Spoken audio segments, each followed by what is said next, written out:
So coming up on our next panel, we've got a discussion of portfolio management strategies in what we're calling unique market conditions, which I guess is short to say things are pretty different now than they've ever been, and that's accelerating rapidly, so what do we do about it? But thankfully, we've got a good panel assembled and an excellent moderator coming up to discuss it with us. So I'd like to tell you guys about our moderator, Scott Wrigglesworth. He's the Director of Analytics and Strategy with Ascend, and he provides clients with expertise and support in energy portfolio management. Before joining Ascend, he spent 17 years with Dayton Power and Light at the AES Corporation, and he was actually the lead power sim modeler there. So he's got extended experience on both sides of doing the type of analysis that Ascend does. Scott teaches a course in energy analytics at the University of Dayton, where he also earned his MBA. And he has a BA in global economics and international business from Cedarville University. Some fun facts about Scott. Apparently, he's visited Trinidad, the island, over 20 times for volunteer work. And just knowing him, from work at Ascend, based on how tirelessly he works here, I can only imagine how much good his work did there and how much his charismatic smile brought benefits to those communities there. So we'll have Scott coming up shortly. I believe, oh, there he is. Well, we'll welcome Scott to the stage. All right. We'll see if this works. All right, good afternoon. The next panel is not naive. We all know that we stand between you and the end of the day. So we will do our best. I also, if you didn't catch, my last name is Wrigglesworth, and all through kindergarten, through professional panels like this, I know that names get butchered, firsthand experience. So I ask forgiveness of everybody that I'm about to introduce in case I butcher your last name. I'll do my best. So I'm going to introduce the panel and then give you a little bit about what we're going to do for the panel. So our first panelist is Pedram Mohseni. Pedram is the manager of quantitative analytics at Duke Energy. He holds a bachelor's in economics and a master's in applied economics data analysis and information systems from the University of Cincinnati. Please welcome Pedram. Thank you. Our second panelist, Monica Padilla, is the Director of Power Resources at Silicon Valley Clean Energy, where she leads the team responsible for planning and carrying out various energy and capacity procurement activities. She makes sure that those activities are consistent with SVC's policies and their financial and risk management objectives. She holds a bachelor's in business from the California State University at East Bay.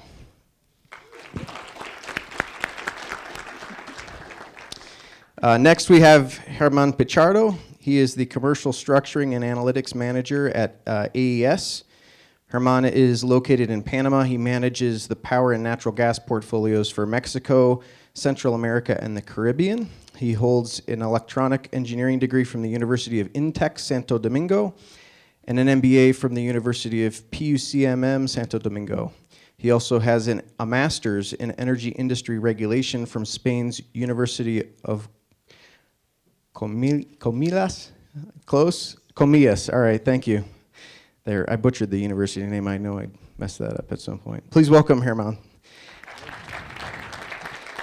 And then last but not least, we have Erika Bierschbach with us. Erika is the Vice President of Energy Market Operations and Resource Planning at Austin Energy and is responsible for the utility's physical and financial power portfolio and ERCOT in the wholesale market there.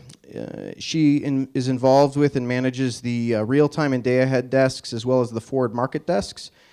Erika has more than 25 years experience in the energy market, including positions in energy risk management with Enron Capital and Trade and Duke Energy Trading and Marketing. So please welcome Erika.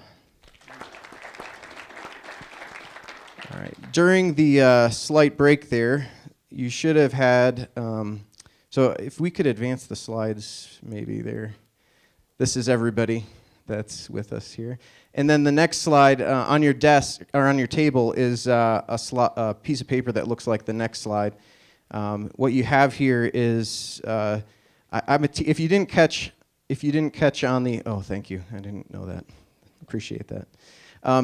If you didn't catch in my introduction, I teach at the University of Dayton, a course in energy markets, and I've learned after the 5th or 6th course now that giving multiple ways to engage the conversation is helpful. So if you'd like to use the paper that we placed on your desk, you're welcome to. If you'd like to ignore it, you're welcome to also. Don't fill some stuff in and jump up and say bingo or anything like that. It's more or less just for you to have the opportunity to catch the differences and the uniqueness from each presenter and maybe seed your mind with some questions that you might ask. What we're going to talk about now is clearly portfolio management. So our first presenter is Pedram, so please. You can fill that up, and once you're done with Duke Energy, yell bingo. I'm kidding. So you can advance with that. All right. Yeah. All right, let's see here. Perfect. Since I have just a few minutes, I have you guys read this. That's the best time, right? I don't know, legal wants us to put things like that. We just say yes, sir. All right, I guess most of you guys know what Duke Energy is. You know, we're the biggest utilities in the country. We have 7.7 million customers in electric side and 1.5 million, 1.6 million customers in gas side. We are pretty old, 150-year-old utility, and we operate in 5 states as regulated, and in Ohio and Kentucky we are dispatching to market, PJM and MISO. And in Carolinas, North and South Carolina, and also in Florida, we dispatch to load. So we manage the system, basically. High-level stuff, I guess it's not really all that different than many other big utilities.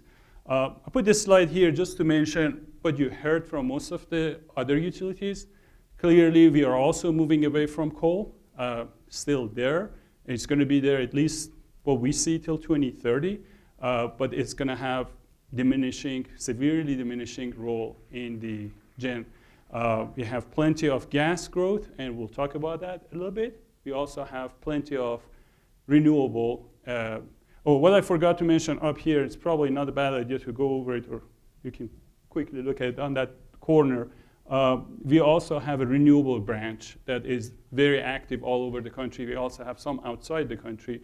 It's actually by now it's over 3,000 megawatt of renewable. Let me go back one more, there it is. So we had a goal till lately of 40% reduction in CO2 by 2030. This is compared to 2005. And we already retired 6 gigawatt of our coal units between 2011 and 2018. We are going to retire another gigawatt of coal pretty soon. Let's move on. A couple of months ago, we announced even more aggressive goals. That is 50% reduction on CO2 by 2030, and go net zero, whatever that means, by 2050. That means that we have nuclears, and we just relicensed, or we started relicensing our nuclears. Other utility folks mentioned that, and this is absolutely true. We are responsible for reliability of the system, and a lot of people think that you can easily move to 100% renewable, and the game is not quite that easy. It can be hard for people who can't afford it, and we have to be conscious about that also. All right, so talked about we are very interested and being very active in increasing our gas usage, or to, in some extent, converting to gas. Here you see we have already plenty gas generation. In Carolina, we have 11.3 or 11.4 thousand megawatts. We are adding another 1,000 megawatt just gas. In Florida, we have 8.5 thousand megawatt, and in Midwest we have 2.5.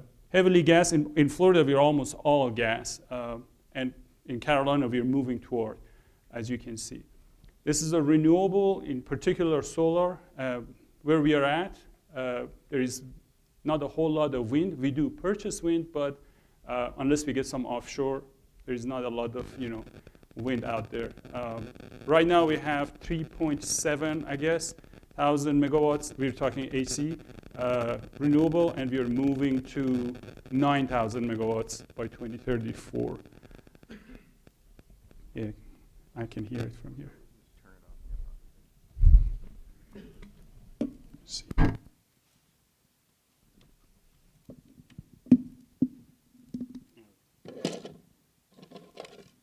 Can you hear me? Good. All right.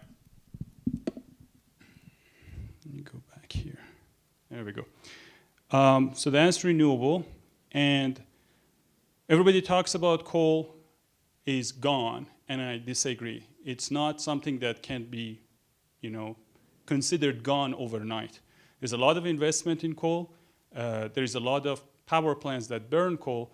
We just need to move away from coal, and that's the strategy that Duke and almost all other utilities are putting in place. Clearly, you have the growth of renewables, you have the regulatory uncertainty, AKA coal ash for us, and you have the sustained low gas prices, you have the increasing gas generation, and you have transportation problems. In Carolina in particular, half of the coal price is transportation price. I'll quickly go over that. Supply, as you have less and less coal burn, it becomes very hard to keep a mine open. And you heard probably that a lot of these mines are going bankrupt, and that's a risk for us. We have had in the past investments on this, and we need to maintain that investment, at least use it as much as we can, being conscious about our goals in CO2 and other emissions. As far as transportation goes, we have changed our rate structure around transportation, and we don't need to get into details, but just knowing that we are active in that area. And as far as coal and use of coal, so most of these units, the older units in particular, are designed to burn one kind of coal, and so we are changing that, or we already changed most of them, and now they can burn multiple kinds of coal. It's called fuel flex. We also change units so they can burn coal and gas. That's called dual fuel, right? So you can burn coal and gas. And that's one of the risks, and I'll maybe quickly point at that. We're heavily invested in gas, major holder in gas pipes, plenty of them. You can hear them in the news. And as part of moving away from coal and getting to gas, we are converting a lot of our gen assets, older assets, to dual fuel. So we already can burn in cliff sites, we can burn either or, and by 2021, all of these generation assets you can see, they all can be dual. And they can very quickly switch, by the way. There's some costs involved, but that's one way to maintain the infrastructure and use it and lower the emission.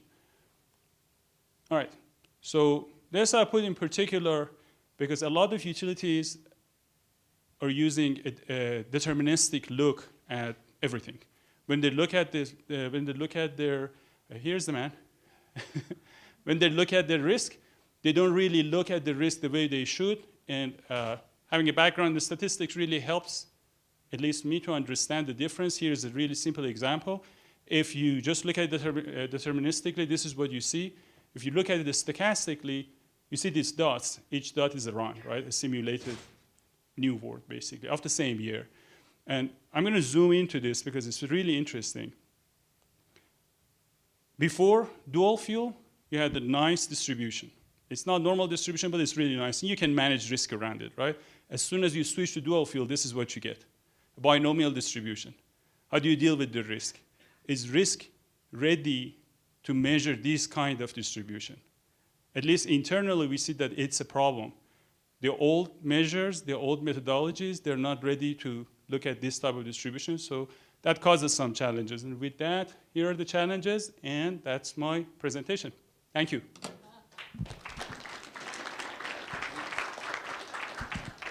Thank you, Pedram. All right, now we're going to switch from coal hanging on to Silicon Valley Clean Energy. So, Monica.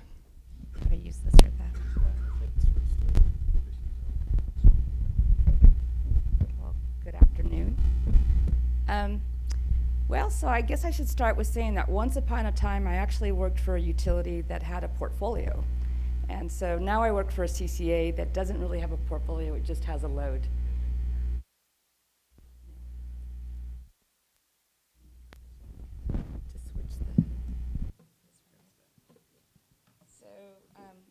Before I joined Silicon Valley Clean Energy, I was with a small municipal utility in Northern California called the City of Palo Alto. We were essentially a carbon-free utility, which was fully resourced. We'd had enough clean energy to meet all of our RPS requirements and then some, and then a large share of large hydro resources. And so seeing that that wasn't enough of a challenge for me, I decided to leave the muni world and go work for a California Energy CCA. And I don't know, do most of you know what a CCA is? A community choice aggregator? Okay, well in California, there was a law that was passed back in, I think it was 2007 or so. This was after the energy crisis when direct access got suspended in California. It essentially allowed you to take a share of PG&E's load or any IOU's load and form basically an aggregation of communities. And so that aggregator serves basically the commodity side of the business. We do no distribution, no transmission services, only commodity or portfolio management services. So the first one to form in California was Marin Clean Energy, and I think it formed in 2010. But since then, we're, I think, at 25 CCAs, and I see one other CCA person here, Siobhan from Peninsula Clean Energy, but it's kind of an exploding phenomenon in California and has a lot of challenges for sure. So this is just kind of overview of the CCAs in California. So all the stuff in green are existing. The yellow is ones that will be forming soon. But I think the projection now is that by 2025, 85% of PG&E's load will be served by a CCA. And so PG&E will essentially become a wires utility at some point. And now they're starting to move into the Southern California area as well.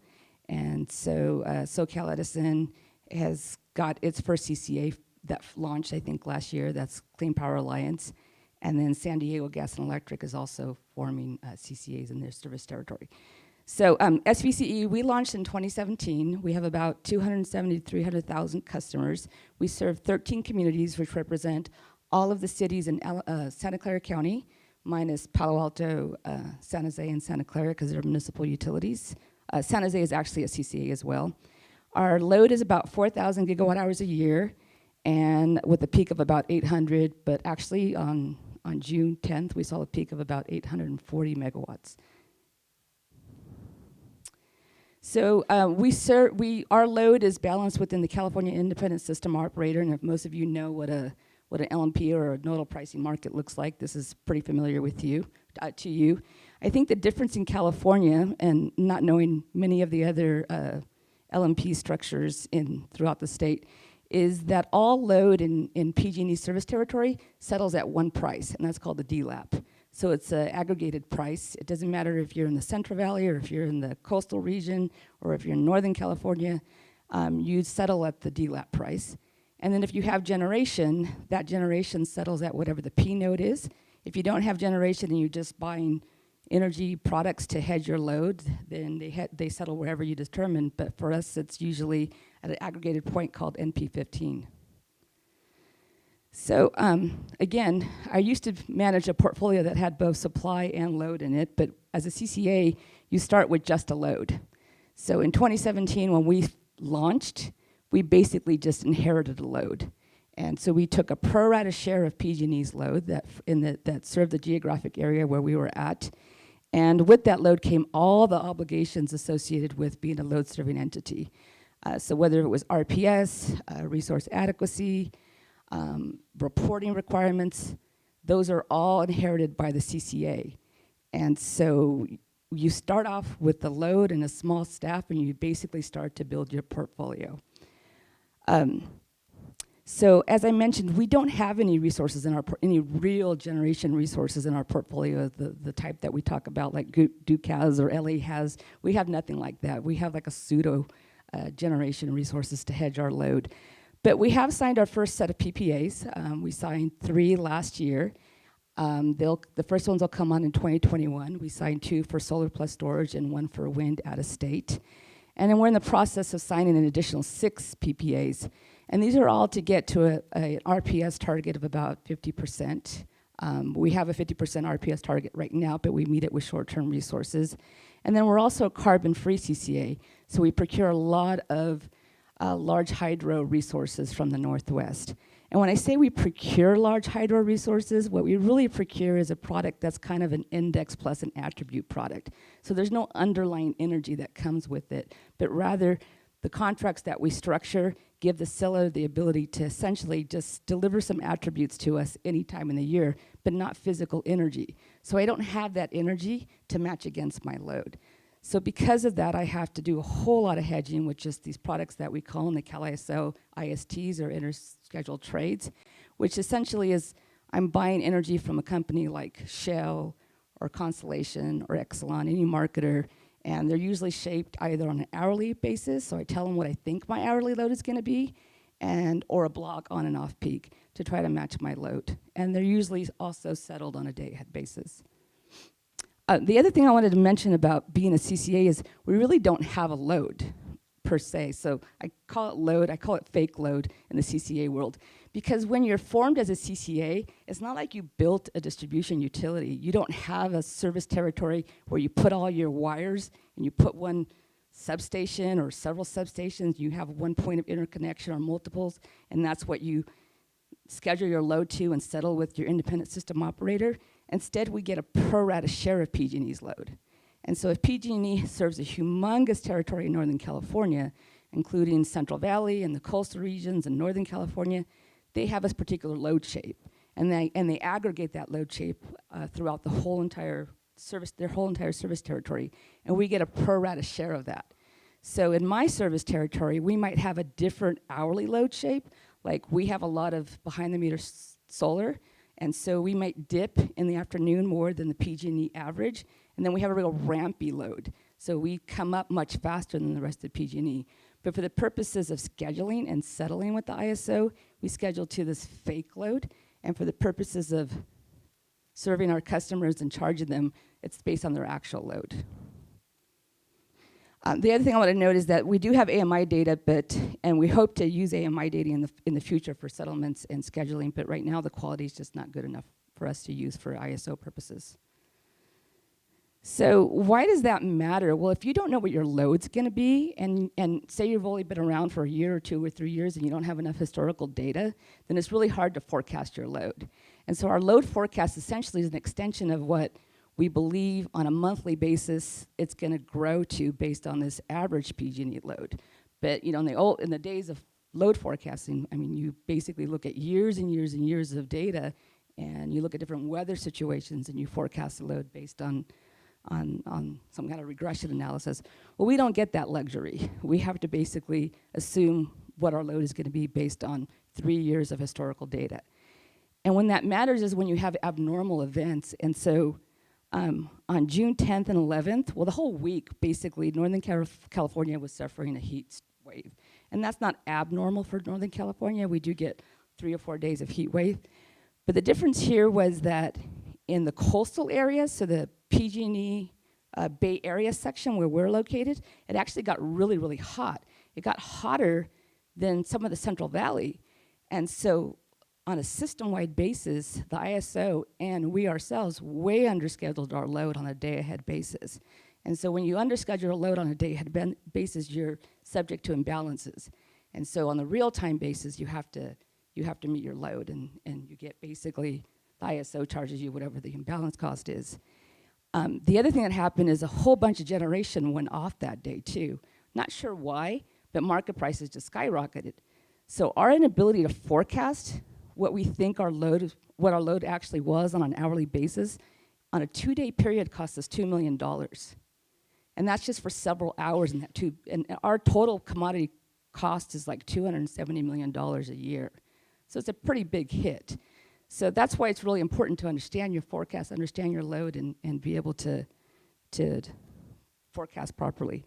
But even if we were able to forecast properly, this just shows you our energy risk management tolerance bands. But even if we were able to forecast properly, The fact that we have no resources make it difficult for us to dispatch against the sub-hourly market to get revenue to offset our costs associated with our load.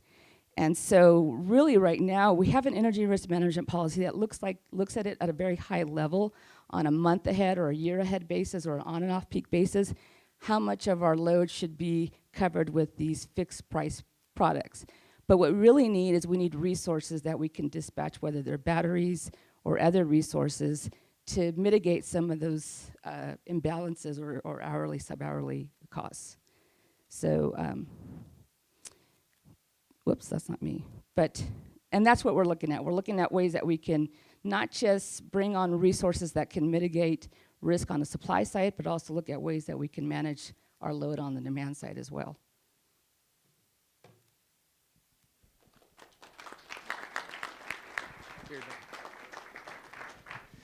Thank you, Monica. All right, Herman. We're gonna. Hello. Can you hear me okay? Okay, good. I'm going to talk a little bit about AES. AES is a global energy company. Basically, we are distributed in 3 strategic business units. We have the US and Eurasia business unit, the Central America and Mexico and Caribbean business unit, and the South America business unit. We are structured like that because mainly to take advantage of the synergies between the markets and we are mainly in the Americas, and as you can probably see. I'm not going into deep into the US markets. I mean, you probably guys know better than I do. I'm based in Panama, and we are in charge of the Central America, Mexico, and Caribbean markets. Mainly, we have participation in Mexico, Panama, El Salvador, Dominican Republic, and Puerto Rico. Yeah, sure. Thank you. In El Salvador, we are basically a utility company. So there's a whole paradigm about risk because utilities are more regulated, while in the other markets, we are mainly generation companies. But as most of you may know, we are transitioning in the energy markets from these long-term PPAs to basically serving whatever the customer needs, being customer-centric, and adapting to these new times, new technologies, and new desires of going green, more responsible energy, and so on. And the most active markets that we are in are basically Panama, Dominican Republic, and Mexico. So I'm going to talk a little bit about what we are doing over there. The Dominican Republic market might not be a huge market. I liked how a friend previously said the biggest small utility, so probably it's the biggest small market in the Caribbean. The installed capacity of 3.8 gigawatts is mainly maintained of combined cycles and coal plants and natural gas plants, but also a lot of engines running on oil.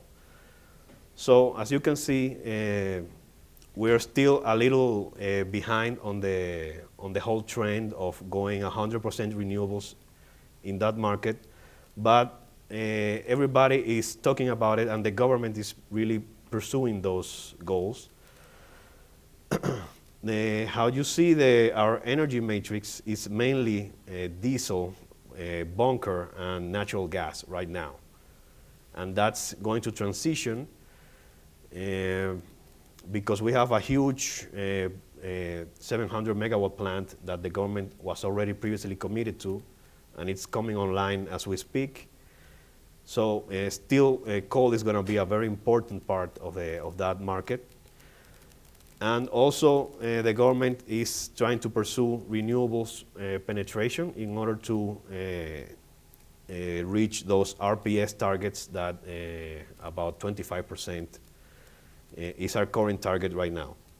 You have to consider that in the case of a small market, a transition to those stranded asset costs of coal, it's a huge amount of money. So the government is trying to transition smoothly in order not to bankrupt and break probably the whole generation market. In our case, we have 260 megawatts of coal, 678 natural gas CCGTs, and a 34 megawatt diesel plant. It's peaking and it's dual fuel. We don't use that one actually very much. It's just there for peaking purposes. But as we go on and forecast the new energy needs, we see that coal and natural gas are displacing basically oil. So there's probably not much need of oil right now in the market. And this type of market takes after the Chilean regulation that started late in the 1900s. So it's still a second generation market where basically you only have the spot power product and some ancillary services that are very highly regulated. So it's you have to provide the service. It's not an economical choice. We don't bid in the market. We have to declare our cost. So in the case of managing our portfolio, we not only manage the portfolio for power, we also have to manage the fuel procurement because the country doesn't produce any fuel of any sorts. So they have to import all the oil, or the coal, and all the gas. So in order to manage our facilities, we have to purchase the gas, purchase the coal, and then burn it. And we have to manage our position very closely because the take-or-pay clauses on your LNG contracts are basically very hard constraints. So you, 1 year in advance, you have to declare a scheduling program to the supplier. And if you're off by 5 days, probably you're out of gas those 5 days with 1 year in advance. So it's very challenging in order to manage correctly the position. And what the techniques we're doing, since it's a very physical market, we try to incorporate analytics in order to create all the financial market fundamentals around it, in order to create instruments for us to operate and try to hedge our positions. So if we're long or short on power, we're not actually in a position to trade power because there's no forward market, there's no actual position that you can trade. It's not tradable. So we don't just sit back and wait for the spot to actually realize. We have to go underlying what commodities are driving those power prices and try to hedge the underlying commodities in the power prices instead of the power price itself. So as you can see, we have to be very creative in order to manage the portfolio. When we move to Panama, the story is a little bit different because we have a huge amount of hydrology component there. So about 60% or 70% of the energy is produced from hydro generation. And this is last year energy mix in Panama, but this year we are hitting with dry conditions. So our LNG plant that is pretty new, it came up online late last year. So right now the energy mix is gonna widen on the natural gas, and it's gonna be shorter on the hydrology component. And this brings a new challenge to managing the portfolio because then all of our contracts are financial contracts. So we have to serve the loads and they are load following deals. It's not hydro following deals. So all of our volumes, basically, we have the risk of both the load demand and the forecast, but also the production on the hydro facilities because of the weather. And when we go out there and try to hedge weather contingent product, they are pretty expensive because there are a lot of risks around it and not a lot of liquidity either. So it's a big challenge for us. Right now, basically, we're managing it, trying to sell excess energy into all the interconnections, because Panama has interconnection to the regional Central America market, which goes from Guatemala, El Salvador, Nicaragua, Costa Rica, and up the way up to Mexico. And trying to see, but there are a lot of constraints, a lot of transmission problems there.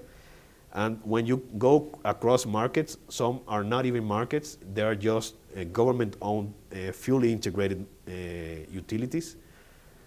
Basically, they can give crazy bids in the market, and you just can't compete with the government when they just want to procure energy.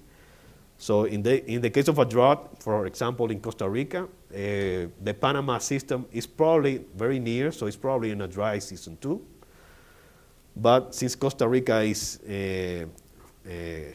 closer to the rest of the Central America countries, they have some leverage in procuring energy, and they can just bid whatever $100 or whatever they want for energy, because they feel pressure to secure for their clients, and it's the government.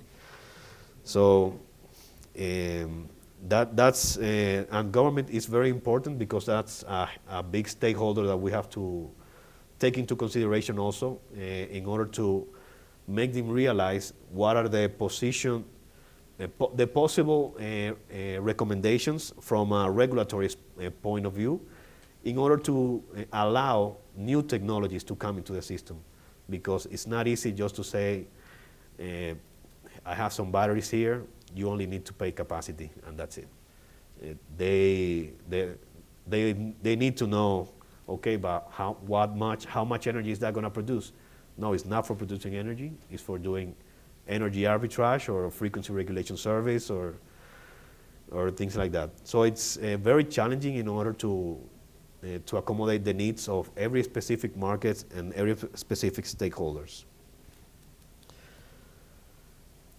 This market is a pretty big one, but also pretty new one. So we don't have a lot of activity here yet. Most of our assets are basically IPP contracted with tolling agreements, basically making margin on capacity.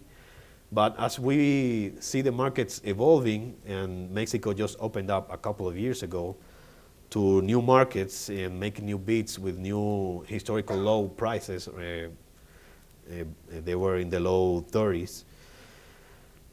But then new government change and a lot of speculation came around it. So it's very unstable because it's very young and everybody's on the watch, and very aggressive also on these markets. But as we see the evolution, nobody wants to pay capacity anymore. They just want the energy. And we have to accompany the regulators and tell them, if there is no capacity, then you don't have backup when the energy is not there. So you cannot go 100% renewables without having a backup, either of storage or combined cycles. So the company is really focused on renewables and CCGTs, same as many people in the industry, just to accommodate for the fact that also on that train that people, like someone commented earlier, everybody's going in the same direction. So that's probably the same for us. And the new ingredient that we're going to have in Mexico is that we are coming online with this 300 megawatt new facility of wind. And we have a contract for that, but it's not 100% contracted. So it's going to give us some room to play a little bit in the market and try to see how active the market is and how the revenues are and how the market dynamics evolve. And it's going to be a great chance to also introduce some new advanced analytics to try to forecast all this wind resource and try to make the most out of it. So just leaving a little phrase here just to Aristotle, the energy of the mind is the essence of life. So when I looked at this phrase and just came up to me that when we do analytics, when we do analyze our markets, some information comes into our mind that make us evolve the energy industry and hopefully make a better life for all humans. So that's it for my presentation. Thanks.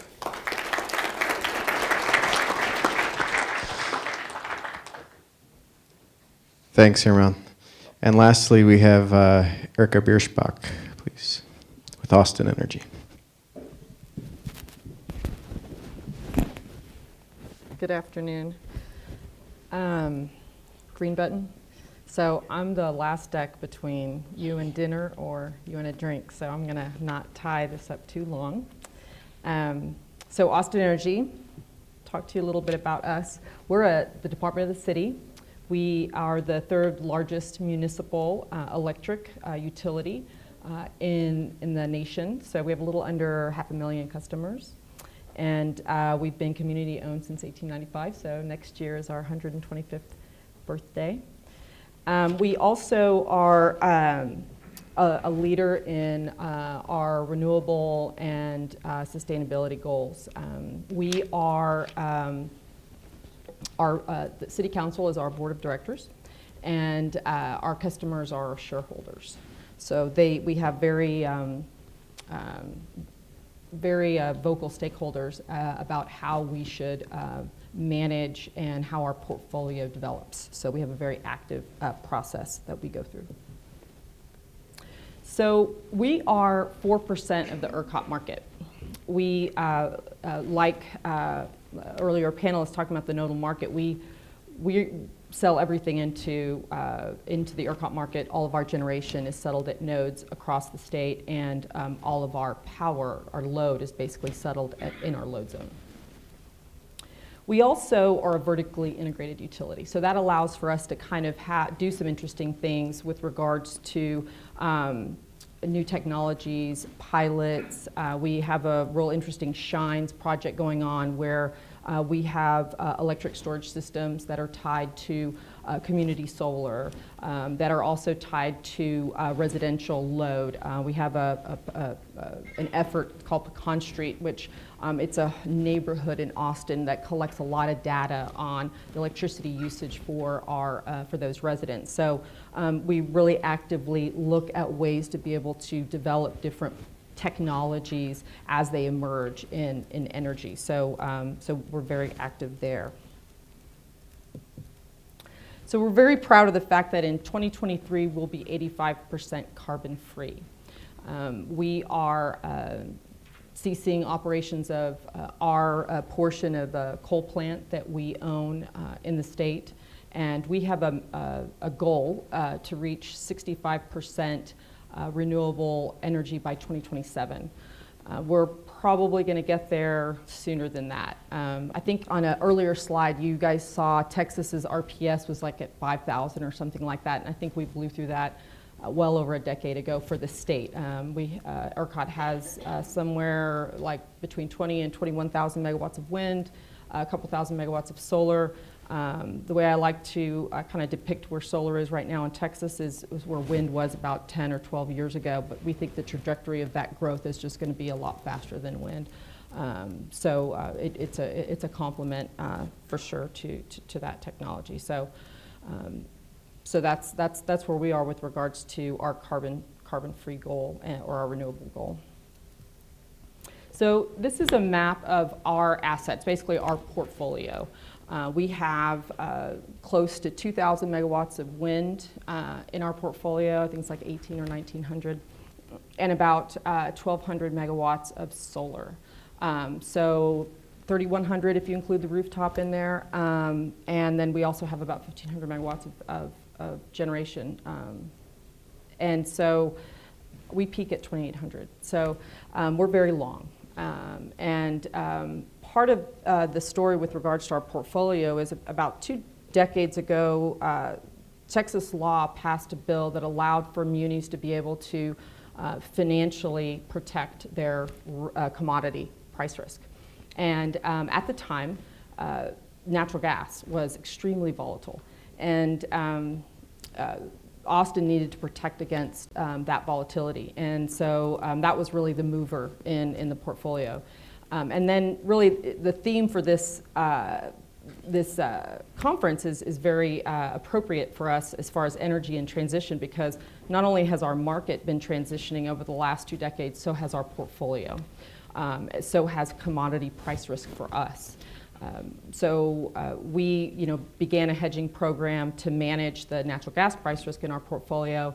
And then when we went from a zonal to a nodal market about 8 or 9 years ago, really that natural gas price risk was, it's going to be flat for a really long time.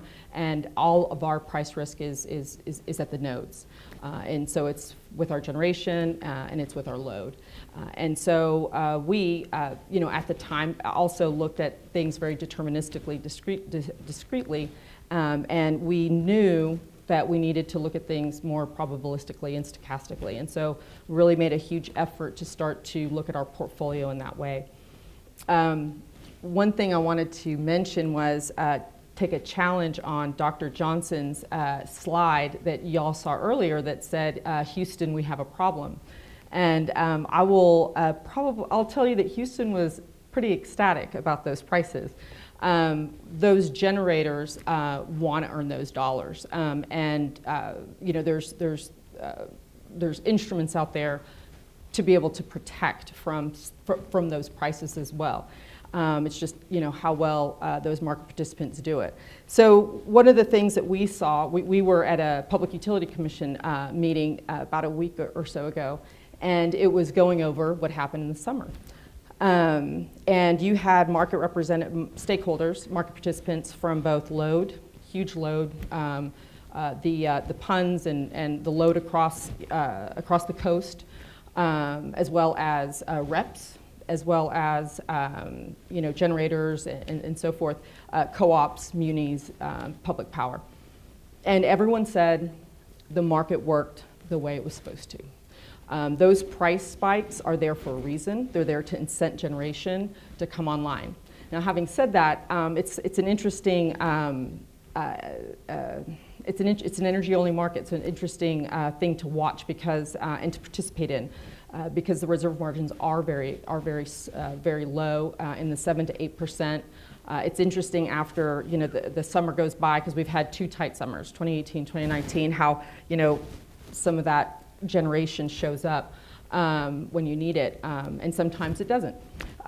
Those price spikes that actually went over $9,000. There's adders and deployment adders. I'm sure you guys maybe have heard about them.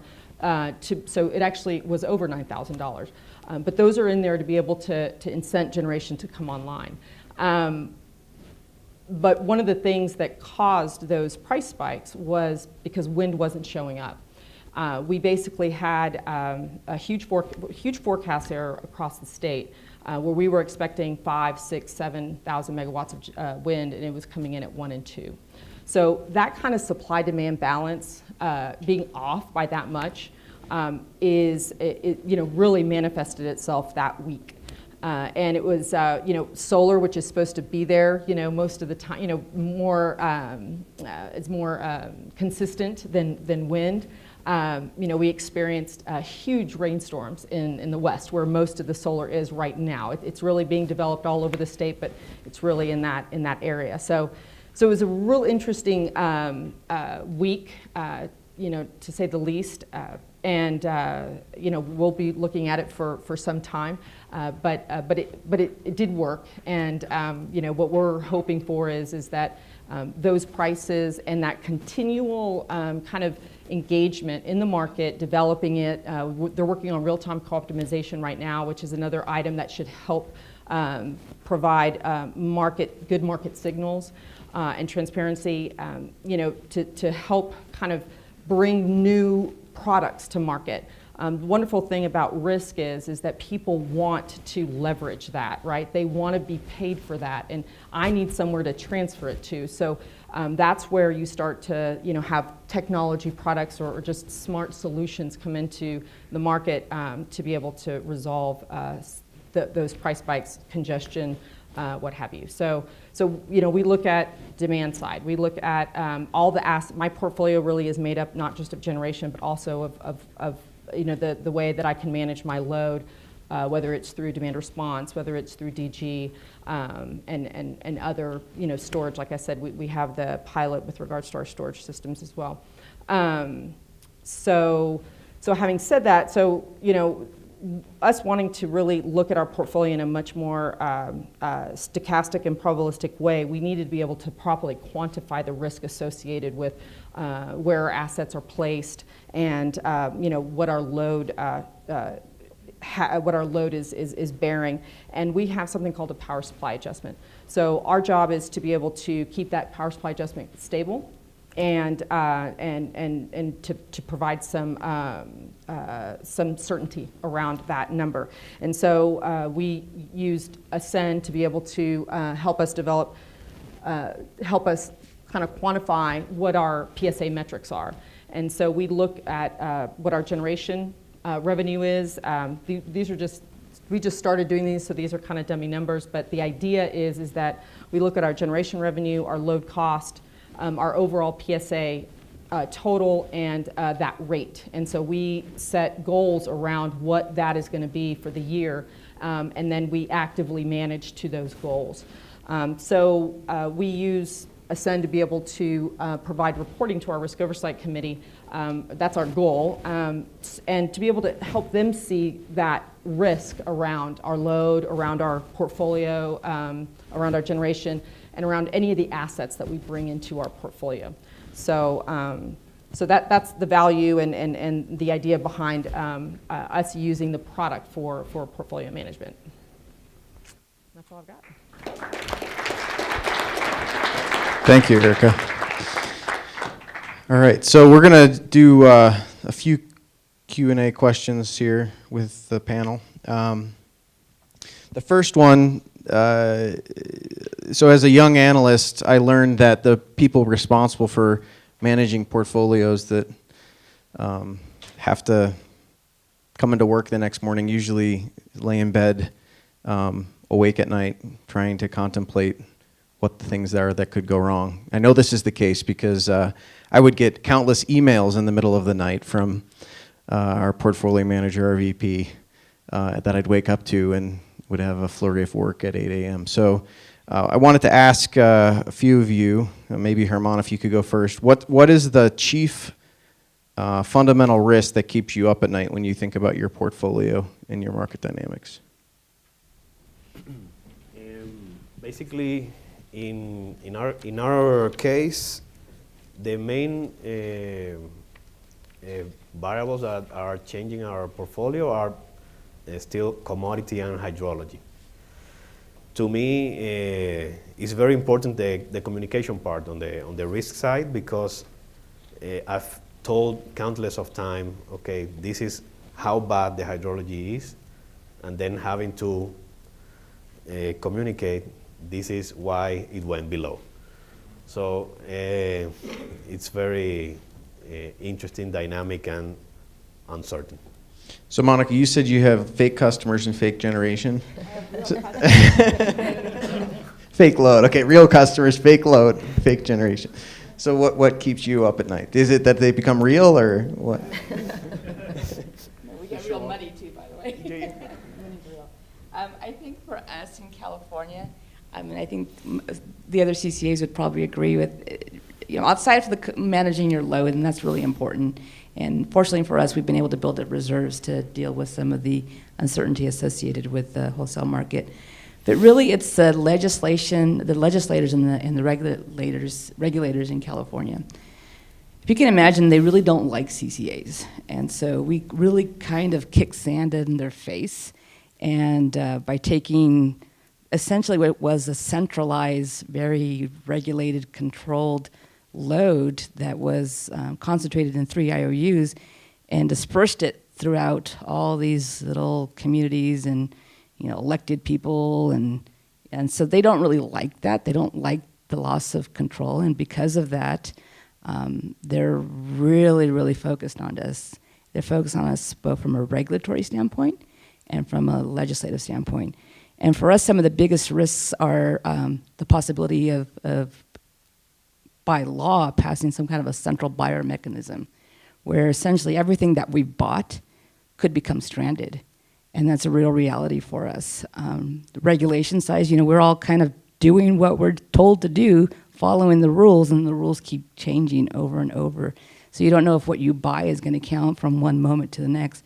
Resource adequacy is a real good example of that. So the other stuff is easier to predict and manage and model to some extent. It's the legislative and regulatory stuff that's really hard to predict. Sure. Yeah, I'd like to say no good deed stays unpunished, right? So there are a couple of different things from company side, understanding and using the right methods. And that's been a challenge, really. As market changes and everything's shifting, we can't rely on old methods. From the fundamental side of it is, do you really believe in long-term, trends? And the way that we used to, right? Are we really truly believe that low gas price is going to stay for a very long period of time? Or the carbon goals, are going to be restricted on them? So these are the things that we invest on heavily, and definitely are quite a bit of risk. So there are different aspects of it. There is us, there is the market, of course, and then you go one step further, and there's people and their perception of what is it that they want to receive from utilities. And we were talking about it, you have real customers, and you have to really provide them the best service you can at the lowest price. There is a lot of talk about things that may or may not materialize, and so we need to be very realistic about that. Thanks. I'm gonna skip ahead to the third question here. So in the morning working group, one of the characteristics that we talked about was how you manage hedge regret. So Eric, if we could start with you. Hedge regret, for everyone's benefit, is basically if you put on a hedge and it does its job, but that hedge finishes its journey out of the money, it looks like a line item somewhere that looks really negative. And Monday morning quarterbacking it, people are like, well, we shouldn't have done that. Who did that? And can we fire that person, right? So it's something portfolio managers need to be paying attention to. So how do you manage that with your stakeholders? So we really are focused on communication and education. We have to, really be engaged with not only our, which we call our risk oversight committee, executive team, even within our risk control group, and then outside, like you said, our external stakeholders, the ones that are our customers. We report to them about our activities, and so it really, it's really communicating, really taking the time to explain, how the market works and why we do the things that we do, and getting in front of it, really. So. I would have to say the same from Erika. I think that just because we're so new that we haven't really, this isn't going to sound bad, but we haven't actually had a whole lot of hedge regret. In fact, we've had the opposite. And so I've heard some of our ROC members, our Risk Oversight Committee members, who are our elected officials say, like, we're making a lot of money. And I'm like, well, no, we have credit risk now. And so it's kind of like doing the level set with them constantly, that just because you're in the money doesn't mean you made money. You just basically added risk to your portfolio. So education is very important, and constant and consistent reporting. And I think that's what we're trying to get with Ascend. We haven't actually brought the products that Ascend has developed to our Risk Oversight Committee, because we're just baby stepping them through this whole thing called an energy market still. Yeah, sure. So we have seen Hedge Regret. In particular, I can give you an example. In Florida, a couple of years ago, regulators come to us and ask, where is this negative line, right? And you're disallowed, which is really bad for us, or you shouldn't really continue hedging. So they always see it when it's bad and shows as a not benefit. You have an insurance, you really used it. It just happened that your house didn't catch on fire. You should continue using it, really. And educating the regulators had been a challenge, really. In political environment, it's not really helping, and they keep changing and rotating. So for us, for a regulated utility, our biggest client really is regulators, and making sure they understand. And even though we try to communicate, definitely communication is important, but we see that they change so fast that we have a hard time catching up with them. That's definitely difficult. All right. In our last question, I didn't want to leave the opportunity to get a good story here from some folks with a lot of portfolio management experience in the energy industry. So I wanted to know, from a professional perspective, with years of experience in energy market portfolio management, can you give us a little bit about a time when you realized you learned a significant lesson from some unfavorable events that transpired for your market or your business? So, Monica, I'm going to let you go first. So I was around back in the energy crisis, and as prices were going up, I think reaching 100 on the forward basis, we were faced with another potential risk that we might lose a major contract that we had with one of our biggest suppliers. And so we made the decision to essentially hedge that risk by going out and taking a long position in the market when prices were really high, with the expectation that prices would keep going up. So we didn't think about price reversion to mean. And so we executed those contracts. The uncertainty event that we thought was going to happen didn't happen, and then market prices crashed. And we happened to have done the deal with Enron, by the way. So that was a whole other issue. But yeah, so the lesson learned there is the prices will come back down eventually. So. What about you? Sure.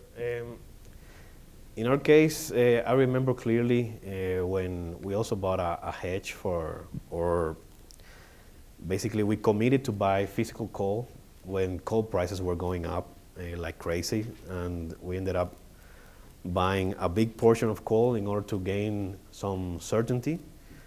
And after we bought all those coal shipments, prices went crashing down, and we ended up eating that commitment. But we did fulfill the contract, but it was we took a big hit.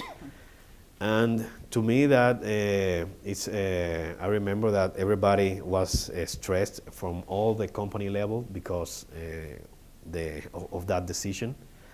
But the important part is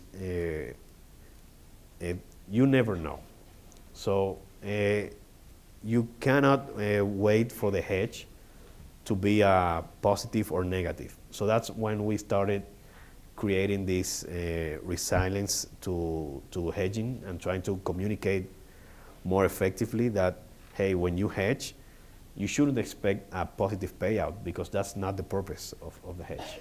You should expect the whole portfolio going to a more steady earnings. And after weeks, months, and sometimes even years, because of the many stakeholders involved, explaining that same transaction over and over again, we did learn the hard way that we need to communicate better. Very good. Erika, what about you? So something kind of recent that happened is we had my day-ahead trader asked to increase how much he would pay for electricity in day-ahead market by an amount we had never bid before, and we hadn't even really seen in the day-ahead before. And so his manager and I talked about it, and we didn't go with his level. We pulled it back a little bit because of the fact it had never even cleared that high in the day-ahead market. And we were wrong. He was right. And one of the things that we need to be better at is to do a lot more scenario analysis, scenario type modeling, so then we are confronted with that before it happens, so we have a better plan around that. My team does a great job, but there's always room for improvement, and that was something that bothered me because I've been in the industry for a long time and should have gone with his gut. Yeah, good things. All right, we have like 2 minutes left, so maybe if we could get a question from the crowd, if you don't want to be that person that holds everybody back. But is there any questions? Yes. If you're a utility with like a power cost tracker and 100% pass through of fuel costs, is there a reason you would still hedge? Absolutely. Yes. We're going to let Pedram. You want the political answer, or you want the real answer? I want the real answer. The real answer is yes, because you want to face those regulators on a daily basis, and you want them to understand you do your best, because for our intended purposes, they set the rates, and that's what matters for regulated utility. We do our job, and we do really good, and we very objective. In that particular case, regulation actually does work. It's as an economist, I can tell you that a lot of times it doesn't work, but in that particular case, it works pretty well. Can you elaborate? So if I've got an annual cost tracking mechanism, Right. There's no rate volatility going through to the customers, etc. Exactly. That's how it is in all territories for Duke Energy. Right. So if I'm hedging, I'm at best limiting that annual volatility, but I'm likely doing worse than the market and paying a premium. It's possible. Well, it's more than possible. It's likely. Right. Right. So hedging is going to raise average costs. In average, definitely will raise the cost. And the only benefit is changing annual volatility on an annual level? Yes, exactly. So that's exactly why you buy an insurance, right? You don't want to be confronted, and because fuel is passed through, we don't want the customers to be confronted with this big bill. It's very, very simple. And a lot of our customers are non-residential, big industrial. They understand this very well. And if we don't do our job correctly, they're going to call their senators, and it's going to turn around to us. So it definitely works very well, and we definitely do our due diligence to make sure that part is done properly. All right, maybe one more. I think I saw a hand, or maybe it was just an eye scratch. All right. Well, then, last round of applause for our panel. Thank you for your attention.